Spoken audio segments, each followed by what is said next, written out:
गुजरात के अहमदाबाद जिले के धोलका से करोड़ों रुपए की ठगी का बड़ा मामला सामने आया है। कालीकुंड इलाके में संचालित हरी ज्वेलर्स पर निवेशकों से करीब 10 करोड़ 67 लाख रुपए की कथित धोखाधड़ी करने का आरोप लगा है। जानकारी के मुताबिक ज्वेलर्स के संचालकों ने चांदी के कारोबार में मोटा मुनाफा और अधिक रिटर्न का लालच देकर 40 से ज्यादा स्थानीय लोगों से निवेश के नाम पर करोड़ों रुपए जुटाए। आरोप है कि तय समय पर न तो निवेशकों को मुनाफा दिया गया और न ही उनकी मूल रकम वापस की गई। मामले की जांच के बाद अहमदाबाद रूरल एलसीबी और पैरोल फरलो स्क्वाड ने कार्रवाई करते हुए मुख्य आरोपी घनश्याम भाई गुणवंत भाई सोनी और उसके बेटे यश घनश्याम भाई सोनी को गिरफ्तार कर लिया है। पुलिस अब दोनों आरोपियों से पूछताछ कर रही है और यह पता लगाया जा रहा है कि इस कथित ठगी में और कौन कौन लोग शामिल हैं तथा निवेशकों की रकम का इस्तेमाल कहां किया गया। मामले की विस्तृत जांच जारी है।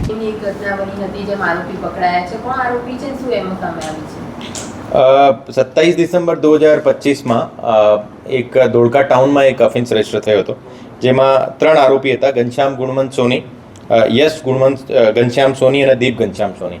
એ ત્રણોની એક હરી જ્વેલર્સ કરીને એક પેઢી હતી और આ પેઢીમાં એ લોકોને આ રીતે રોકાણ માટે પ્રેરિત કર્યા હતા કે તમે અમને પૈસા આપશો તો અમે તમને ડબલ કરીને આપશું, બીકોઝ અમે બધા ચાંદીમાં ઇન્વેસ્ટ કરીએ છીએ। તે વખતે ચાંદીના ભાવ દર દિવસે વધી રહ્યા હતા।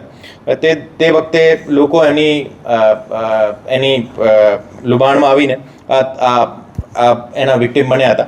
લગભગ 34 લોકોથી એ લોકો 10 કરોડ અને 60 લાખ જેટલી રકમ ટોટલ 34 લોકો સાથે ફ્રોડ કરી હતી। और આ રકમ ક્યાં ઇન્વેસ્ટ કરી છે આ અત્યારે તપાસનો વિષય છે।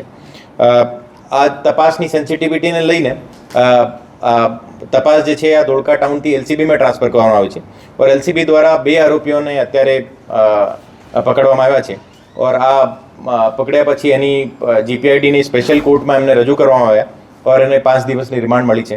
અને આ રિમાન્ડ મળ્યા પછી અત્યારે અમારો જે તપાસનો મુખ્ય વિષય છે કે જે 10 કરોડ અને 60 લાખ રૂપિયા છે એ લોકો ક્યાં ઇન્વેસ્ટ કર્યા હતા, એને સાથે સાથે બીજો કોઈ એને સાથે કોઈ ઇન્વોલ્વ છે કે નથી, આ તમામની તપાસ અત્યારે ચાલુ છે। એની ઘરની જડતી, એની પ્રોપર્ટીની ડિટેલ્સ, એના જે પણ ઇન્વેસ્ટમેન્ટની ડિટેલ્સ, તમામ વસ્તુઓની ચકાસણી અત્યારે ચાલુ છે। એને જીપીઆઈડી એક્ટમાં જે અટેચમેન્ટ ઓફ ધ પ્રોપર્ટીની જે કલમ છે એને આધારે આગળની કાર્યવાહી કરવામાં આવશે છે।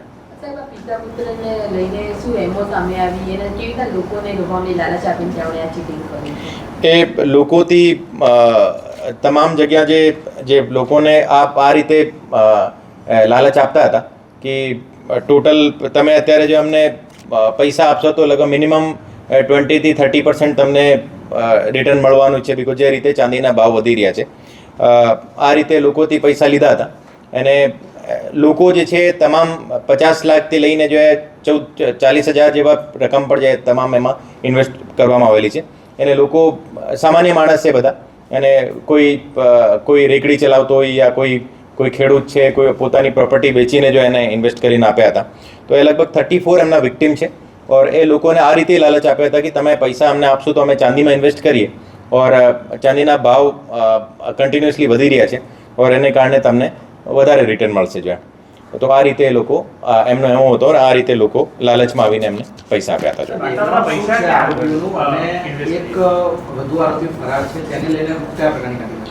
એ જે આરોપી જે છે, આરોપીની હરી જ્વેલર્સ નામની એક ધોળકા ટાઉનમાં એક એની પેઢી હતી, જ્વેલર શોપ છે और વર્ષોથી ત્યાં છે। और એ જે આરોપી જે છે, આરોપીને વિરુદ્ધ એક અમદાવાદ સિટી ક્રાઇમ બ્રાન્ચમાં પણ એક ગુનો દાખલ છે। ત્યાં પણ એક જ્વેલરી શોપવાળા સાથે એ લોકો ચીટિંગ કરીને ક્રિમિનલ બ્રીચ ઓફ ટ્રસ્ટનો એક ઓફેન્સ એમને ઉપર રજિસ્ટર્ડ છે। એની પણ તપાસ અત્યારે ક્રાઇમ બ્રાન્ચમાં ચાલુ છે। પૈસા ક્યાં ગણે લોકોએ રોકાણ કર્યા કે કઈ રીતનું ચીટિંગ કર્યું? કારણ કે જે સમયે ચાંદીના ભાવ વધ્યા હતા તે સમયે લોકો સાથે આ રોકાણ કરાવ્યું, તેમાં લોકોના પૈસા ડૂબી ગયા છે, શું હકીકત સામે આવી? ખરેખર એ લોકો જે છે, મતલબ તે વખતે પોતાને પાસે જે પણ એમની સેવિંગ હતી યા પછી પ્રોપર્ટીનું વેચાણ કરીને એ લોકો પૈસા એમને આપ્યા હતા और એ લોકોને આ રીતે કીધું હતું કે હું આ બધો ઇન્વેસ્ટમેન્ટ તમે ચાંદીમાં કરશું और લોકોને આ કીધું કે તમે યા તો તમે મારાથી ચાંદી લઈ લીજો યા પછી તમારા પૈસા લઈ લીજો। પણ અત્યાર સુધી કોઈને પણ ના ચાંદી આપવામાં આવી ના પૈસા આપવામાં આવ્યા। ખરેખર જે આ એની પૂર્વ આયોજિત એની કાવતરું હતી ઓર એને આધારે આ બધો કૌભાંડ રચવામાં આવ્યો હતો.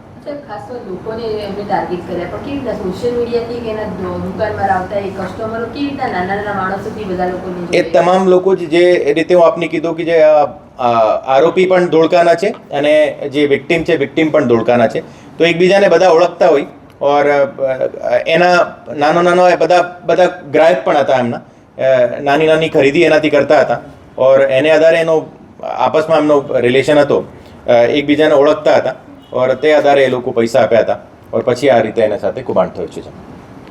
Thank you.